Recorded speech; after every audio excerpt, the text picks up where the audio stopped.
up, guys? Welcome to Heated Things, where we have the spiciest conversation. Today we have R&B artist, singer, dancer, and all-around musician, Lavey. Welcome, Lavey. Hi, how are you? Pretty good. We're glad to have you on the show. Did you do anything special to prepare?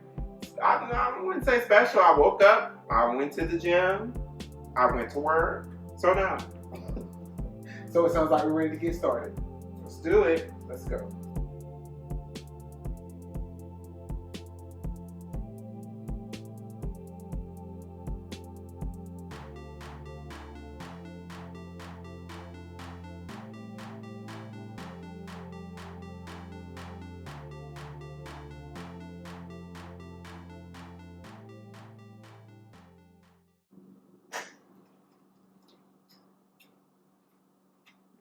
This one is good.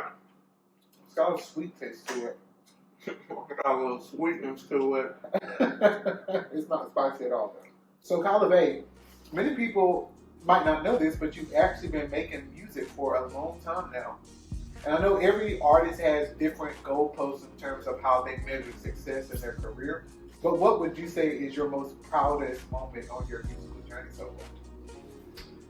My most proudest moment on my musical journey, honestly, it would have to be the release of my EP, Snack.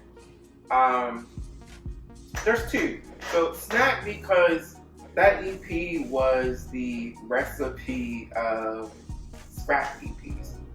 There was supposed to be like an R&B record, a pop record, and like a kind of mixture of them record. And there was one more, I just can't remember what the heck it was. It was like 2015, I don't remember. Right. But those didn't come to fruition. Some of the beats I wanted were sold, and that messed that up. And so I just kept the ones that were my favorite, and that's how Snack was created. Some of those beats I've been sitting on since 2015, 2016. Angel I had in 2016. Nobody saw that. Or nobody knew. Then my other proudest moment, when I put out my record as Kyrie, same Angry Mind, Mending, everything. I did a solo show.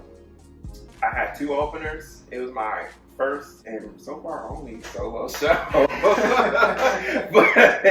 but that was major because I was really the first person on the campus of Western, to my knowledge, to do that with original music. People had done it, they covered, but I was the first person to do something of that sort, of that magnitude, in partnership with an organization at that level. So I would say those two moments. Wow. Thanks for sharing that with us.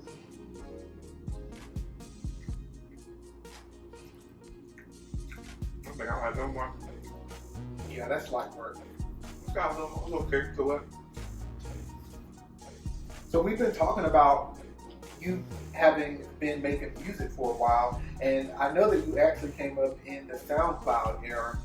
So would you say that it's easier now for artists to release music out to the masses in the streaming era, or was it easier back in the SoundCloud era days? You said it had a little kick. It's kind of giving a little bit. I should have put this in a different order.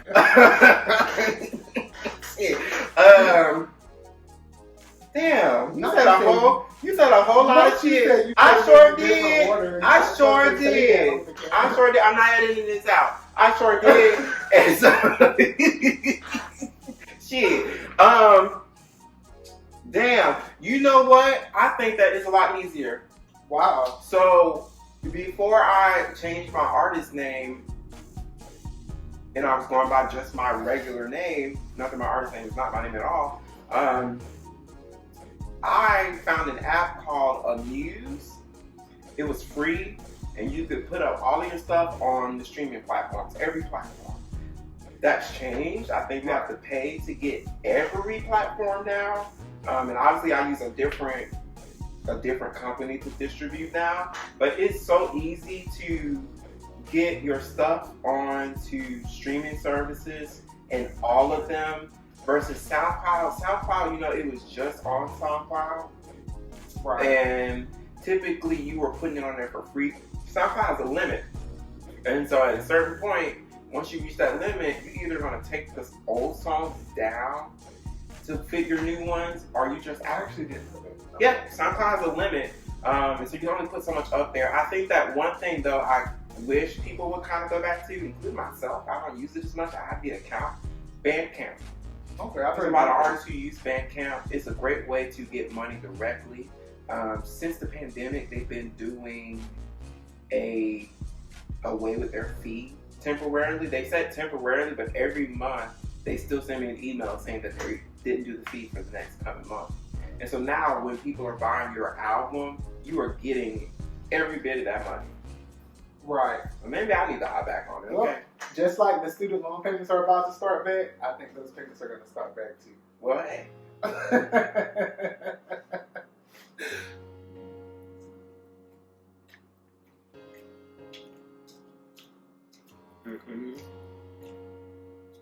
Although, Still not very spicy for me. it's not that possible. Okay. So I know being an artist in today's industry is really tough, and up and coming artists should probably stick together. So are there any up and coming artists that you will see yourself working with in the future? Yeah, so up and coming artists I can kind of see. It's kind of like I can definitely see a few that I would like, almost like we're, I don't want to say in the same boat, but we're like on the same track, just in different paces of it. So one would be an artist by the name of Warren, based out of New York. That's Wuryn, if you want to look him up. Very pop R&B kind of sound, performance style like Beyonce. I love his music and what he brings. I would love to work with him and honestly perform with him. And I think the same for this next artist. His name is Forillo Star. It's a long name, so I have to make sure I don't mess it up. But he's out of Tennessee. Also pop R&B. His is more of an ode to what it sounded in the 2000s without sounding dated. And I would love to work with him as well. And it's just some local artists I've been meeting who were like on the beginning cuffs that I would love to just lend my resources and help with. And even with the Aguil Collective, there's a lot of the members, we've all been remote this far. And so I would love to actually, one, meet these members face to face, but also work with them one-on-one even outside of the group. Okay, you guys should set that up.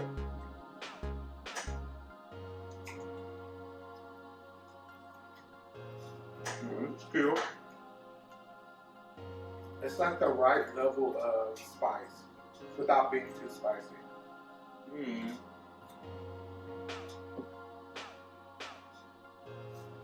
So, Lavey, I know you're entering a new era. How would you describe your evolution as an artist up to this point? Describing my evolution is crazy. So to this day view myself as a pop R&B artist, but I feel like I've sonically dabbled everywhere. So like even when I look at Sane, that mixtape was really my first full record that felt darker. And the sounds were more hip hop. I was really influenced by where R&B was starting to go. It was still early, where R&B was going. And then in college, I'm in a fraternity. I'm listening to more rap than I was before. And so all of that influenced the sound and really my look. I think even now, changing over to Lavey for me was about accepting and understanding my masculine side, but also my feminine side. And it's finding that balance in that of who I am and where I am. So I think my evolution for me is really comes in the execution of my music, the sounds and the words. But really the messages have always been there. I've always had songs about depression. I think I have 3 or 4 at this point. I've always had songs that at least had a beat or were danceable, and songs that were a little bit slower, maybe you're not dancing to. So it's all been there. I just think that I've grown in the technicality of it. Right.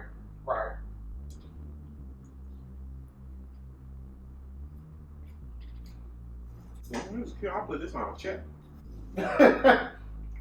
This one actually is really good, actually. So we were just talking about evolution as an artist.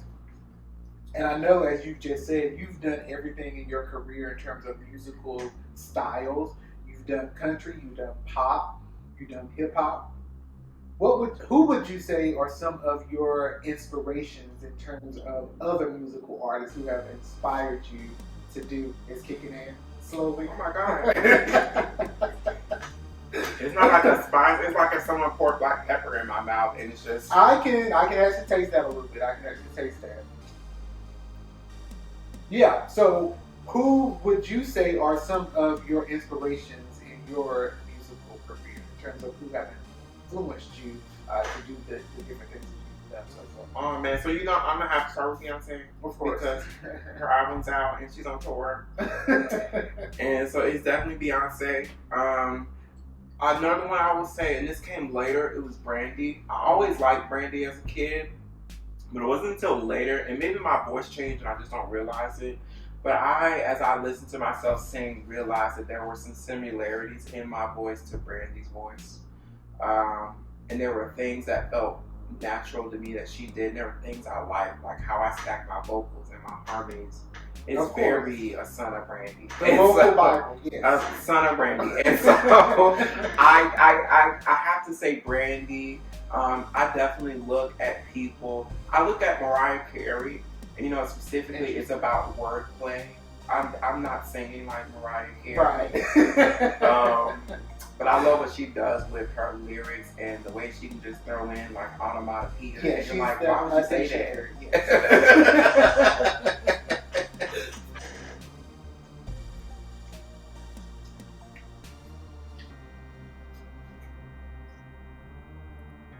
Now, this one might take a minute to kick in, but it's not too bad to start. Cool. Now, we were just talking about your musical inspirations, and I know that you're also a dancer, obviously. So do you have any inspiration in terms of dancing that you have perhaps modeled your career after, or that you look at in order to inspire you to create dance routines? You know, as you were asking the question, I started to say no. But the truth, I can tell. The truth is, I definitely will say Beyonce again because she's fresh on my mind. But the real truth is, it's really gonna go back to Britney Spears, and then my fave, which is a mother to Britney, Janet Jackson. Of course. And Michael Jackson. Yeah. I love Michael's staging of things. Now, maybe I want to move like Janet and some of that stuff. No shade. I love Michael. Don't come for me. Okay, he's the pop. Let's be clear. Okay, don't come for me, girl. But I like what Janet is doing. I was just talking to a dancer a week ago. Like, what I loved about Janet was that Janet had this ability to bring in other styles.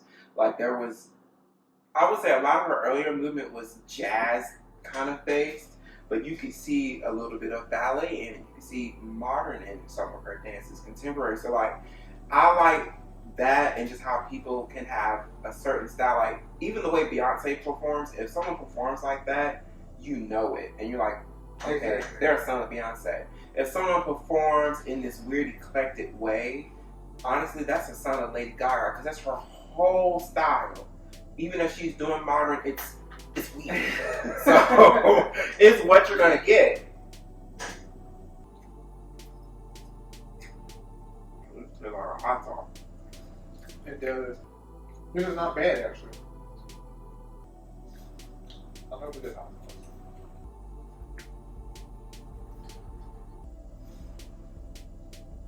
Now, I've seen you perform live, so I can confirm this, but you're a great stage performer. Are there any venues or festivals that you see yourself, or maybe that you've always dreamed of performing at? Well, the Grammys, of course. the BET Awards, hosted by Monique. It was up to me. The MTV Music Video Awards. where else I want to go? The Billboard Music Awards, Coachella. But let's get back to where we're at right now. I would love to do Bonnaroo. I haven't heard of that one. Yes, that's a festival in Tennessee. I heard about it in college. Solange has come to that one. I would love to do South by Southwest, but with a check. Right, they're they're not paying the girls. That's why Pink Panther's up there with her purse. That boy's a liar because she need a check. They lied about the bag. Boo! I want a check, but I just love performing, and I really shine there. So anyone's gonna have me with a fee, call me. I can guarantee he's great, y'all.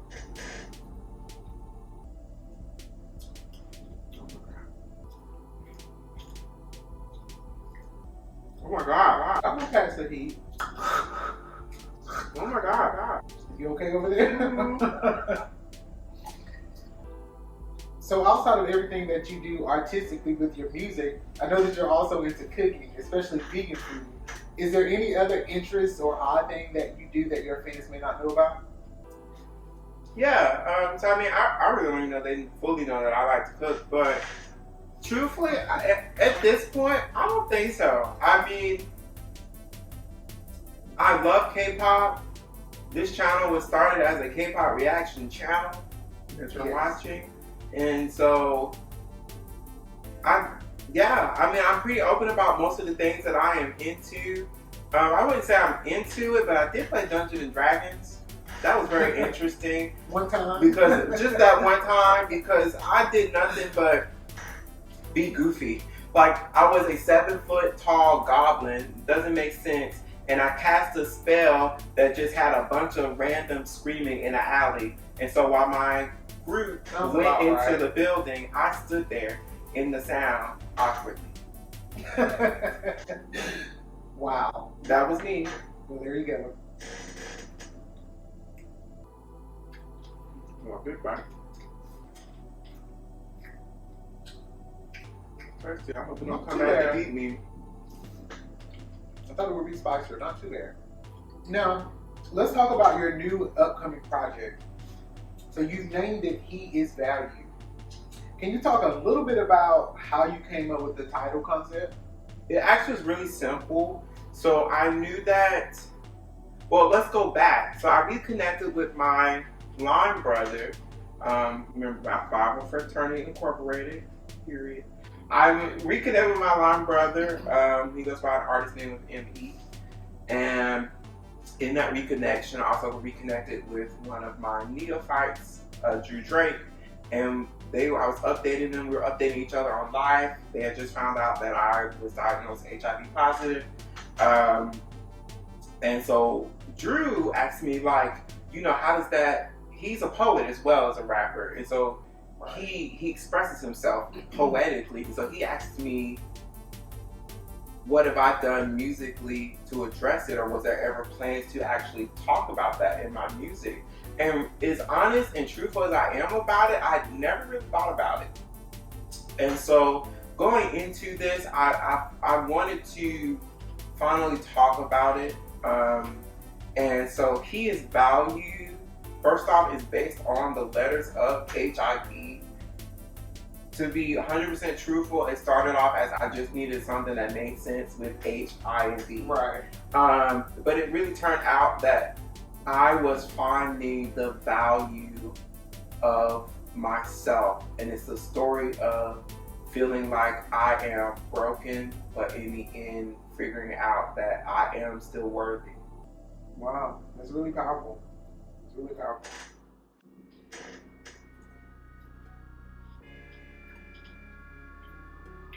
Wow. Mm-hmm. I feel this one coming on already. Oh! I feel that. Yeah. Still tasty though, but I feel that heat. Wow. So, we made it through the gauntlet. We made it through our last wing. And we just talked about your upcoming project, He Is Value. Are there any surprises on this record, or is there anything that your fans would can look forward to in terms of what you have for them on this upcoming record in terms of surprises? Oh my God, now, if you can get through the heat while it's coming on strong.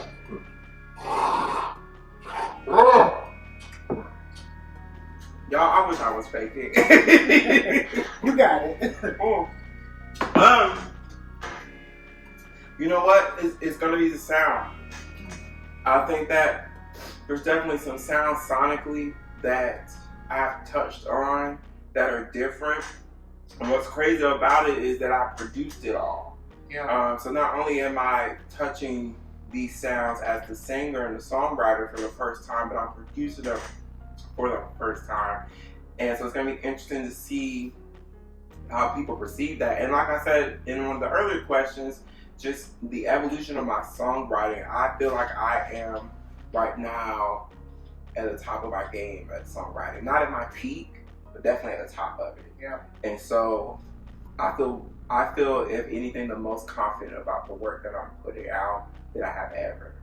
Yeah. So we'll see. So what's next for you, Lavey?